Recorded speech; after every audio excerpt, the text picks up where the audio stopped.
Hello, friends. Joey Knecht here, CEO of Proteus, and of course, our award-winning platform, Proteus Engage. I really appreciate everybody's time, and we've had one hell of a week. That's for sure. I've been very blessed over the last 5 to 10 days, honestly, talking with a lot of you that are listening to this audio, and then also many others that are in our leadership roles of sales teams of corporations all over the United States. And no doubt we had a massive paradigm shift here over the last 5 to 10 days. But I can tell you this, and I think for many of you on here, we're OGs, and we've been through this before.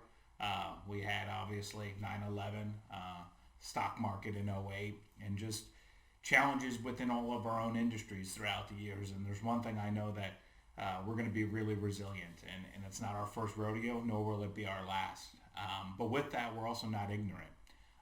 And as I've been talking with a lot of you, 50 plus literally in the last 5 days, just kind of thematically, there were three themes that kind of came about through all the conversations, whether it was just us kind of talking and chatting and having a good time, but also just filling our buckets and really understanding what we got ourselves into, and also what most importantly we got to get us and our teams out of here over the next 3 months, 6 months, and maybe even a year to get fully rocking and rolling. So one of the really kind of elements here, there were really three key things that I kind of summarized just from my notes and just kind of analyzing everything. Was the first bucket really I thought was the empathy bucket.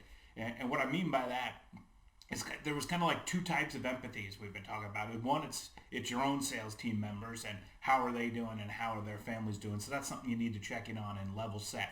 Make sure that they're doing all right and doing well. But then also just the empathy of the customers, everybody, even your prospects.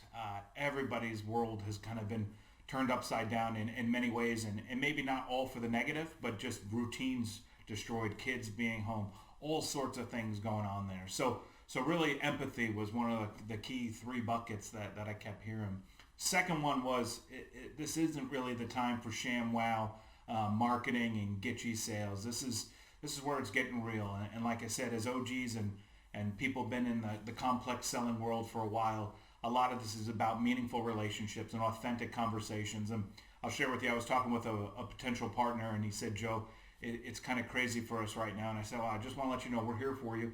I know our platform can help you a lot. I know you guys might be financially struggling or got a lot of shifts going on.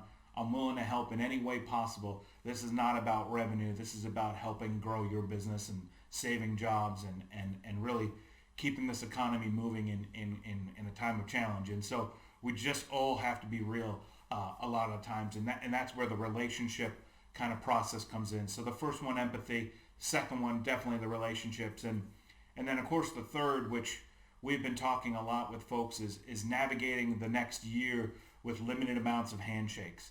And how do the first two elements of empathy and relationship align with how do we build our sales teams? How do we build our pipelines? How do we maintain relationships with our customers when there's going to be a seismic lack of handshakes, dinners, and just a lot of that face-to-face activity that is needed to kind of really hone those relationships. And obviously that's something we're working a lot on and learning about, and obviously in our platform. But still, this is really one of those key points for a lot of groups to think about. How are we going to maintain those relationships? Clearly, there's Zoom and GoToMeeting. We all use those tools, but it's really for the long haul. How are we going to be able to communicate to all of those people and maintain those real relationships and real empathy, obviously, on both sides of the transaction? And I thought it would just be good to kind of share these three things because I know you guys real well. And if I don't know you, I know kind of where you're sitting. We're all feeling it. These three things really were the kind of the summary of what we're hearing on the street. I look forward to continuing to connect with you guys. One of the things I'm working against is I continue to have these conversations. There's a good chance I'm probably going to culminate all of these things, maybe even ask a couple of people that I've talked with and kind of do a webinar to kind of bring this all to life. Think of it as kind of a network or a community of folks that we're going to solve this problem together, and we're going to work against really creating impact as we continue to take on this challenge from the virus. So I appreciate the time and look forward to working with you and talking with you and hopefully inspiring each other as we continue to move forward. Thanks.